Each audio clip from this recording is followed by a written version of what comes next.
Hi friends, இன்றைக்கி மகாநதி சீரியலில் ஒரு வழியாக அவங்க அப்பள கம்பெனிக்கு நதி அப்பளம்னு சொல்லி பேர் குமரன் வச்சிடறாரு. அதுக்கு குமரன் சொல்கிறாரு, பேர் வச்சா மட்டும் பத்தாது, அதுக்கு ஒரு விளம்பர படம் இருந்தால் தான் எல்லோரும் வந்து வாங்குவாங்க.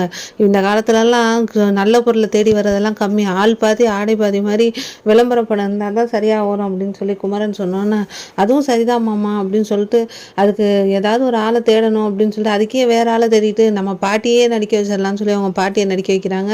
ஐயே இதெல்லாம் சரியாக வராது அப்படின்னு சொல்லி அவங்க அம்மா திட்டினோன்னா, சரி அப்போனா என்ன, நம்ம வேறு ஆளை நம்ம தேடிக்கலாம் அப்படின்னு சொல்லிட்டு வீட்டுக்கு போகிறாங்க காவேரி. தாத்தாவை பார்த்துட்டு தாத்தாட்ட போய் ஐஸ் வைக்க ஆரம்பிச்சிடுறாங்க. நீங்கள் பாலச்சந்தர் பாரதிராஜா கண்ணெல்லாம் நீங்கள் படலையா, ரொம்ப அழகாக இருக்கீங்க தாத்தா, இப்போயே இப்படி இருக்கீங்கன்னா நீங்கள் எப்படி இருந்திருப்பீங்க வயசில், உங்களுக்கு நிறைய லவ் லெட்டர் வந்திருக்கும்ல அப்படின்னா அவர் இருந்துட்டு, என்ன காவேரி என்ன எனக்கு ஐஸ் வைக்கிறியாட்டுக்கு அப்படின்னு சொல்லி, என்ன சொல்லு, ஏதோ விஷயத்தோடு வந்திருக்க சொல்லு சீக்கிரம் அப்படின்னு சொல்லி சொன்னோன்னே, அப்படிலாம் இல்லை தாத்தா அப்படின்னு சொல்லிட்டு சொல்கிறாங்க.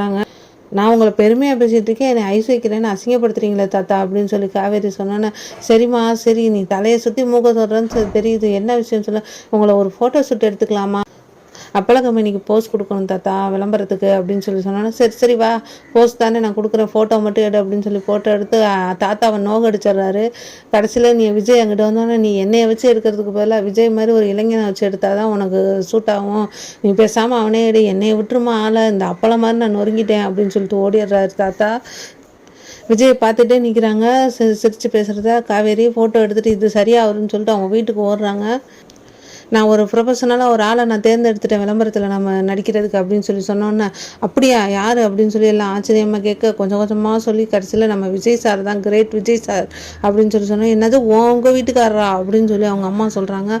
ஏன்டி இதெல்லாம் சரியாக வருமா, அப்புறம் பிரச்சனையாகி போகுது ஏதாவது அப்படின்னு சொன்னோன்னா, அதெல்லாம் சரியாக வருமா அப்படின்னோன்னா குமரன் வந்துட்டு, ஏன் காவேரி என்னையெல்லாம் பார்த்தா மாடலாக தெரியலையா, ஆர்ம்ஸில் வந்து நான் விஜயே தோக்கடிச்சேன்ல அப்படின்னு சொல்லி சொன்னோன்னா, ஆர்ம்ஸ் விளையாட்டில் ஜெயிச்சதுக்கும் அப்பளம் வைக்கிறதுக்கு என்னங்க சம்மந்தம் அப்படின்னு சொல்லி கங்கா சொன்னோன்னு சிரிக்கிறாங்க எல்லாரும். சரி விடுங்க மாமா, அவங்க 2 பேர்த்தையும் வச்சு நான் ஃபோட்டோ எடுத்து எது பெட்டராக இருக்கோ நான் அதை எடுத்துக்கிறேன் அப்படின்னு சொல்லணுன்னா, அவங்க பாட்டி இருந்துக்கிட்டு வாயை மூடுறா, ஏதாவது ஒன்று சிரிப்பு மூட்டிக்கிட்டே இருப்பேன், நீலாம் ஜோக்கர் மாதிரி போய் நிற்ப அப்படின்னு சொல்லி அவங்க பாட்டி சொன்னோன்னே எல்லாரும் சிரிக்கிறாங்க. குமரன் அப்படியே ஐயோ நம்மளை போய் இப்படி சொல்கிறாங்களே அப்படின்ட்டு அப்படியே அசட்டு சிரிப்பு சிரிச்சுட்டே இருக்காரு. அப்புறம் என்ன ஓடுறாங்க காவேரி. அங்கே போனோன்னா விஜய் ஹால்லே உட்காந்துருக்காரு. என்ன பாஸ் ஹால்லே உட்காந்துருக்கீங்க அப்படின்னா, வாங்க மேடம் நீங்கள் என்ன உங்கள் அம்மா வீட்டுக்கு போயிட்டு வரீங்களா அப்படின்னா, ஆமாம் அப்படின்னா, நான் உங்களுக்கு நல்லா வசதியாக போச்சு அப்படின்னா, எதுக்கு தடிக்கு விழுந்து அம்மா வீட்டுக்கு ஓடிடுறீங்கல்ல அப்படின்னா, அது நல்லது தானே பாஸ் அப்படின்னா, போகிறது ரைட்டு தான், என்னையை தனியாக விட்டுட்டு போயிடறீங்களேன்னு ஒரு ஃபீல் பண்ணுற மாதிரி சொல்கிறாரு. காவேரிக்கு அப்படியே ஷாக்காகிடுது. என்ன ஒன்றுமே சொல்ல மாட்டேங்கிற அப்படின்னா, என்ன மிஸ் பண்ணுற மாதிரியே பேசுகிறீங்க அப்படின்னா, ஆமாம் மிஸ் தான் பண்ணுறேன், இப்போ என்ன நிஜமான ஃபீலிங் தாம்மா அப்படின்னு சொன்னோன்னா, அப்படியான்னு சொல்லி சிரிக்கிறாங்க காவேரி. அதுக்கு ராகினி வர்றதை பார்த்துட்டு ரொம்ப க்ளோஸாக விஜய்கிட்ட உட்காந்து பேசிகிட்டு இருக்காங்க. நாளைக்கு உங்களை விதவிதமாக ஃபோட்டோ எடுத்து நான் டிபியில் வைக்கிறேன் பாஸ் அப்படின்னு சொல்லிட்டு இருந்தோன்னா ராகினி கடுப்பாகிறா.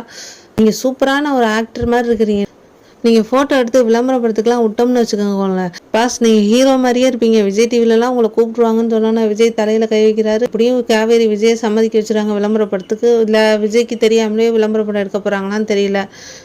வீடியோ பிடிச்சிருந்தா சப்ஸ்கிரைப் பண்ணுங்கள். தேங்க்யூ.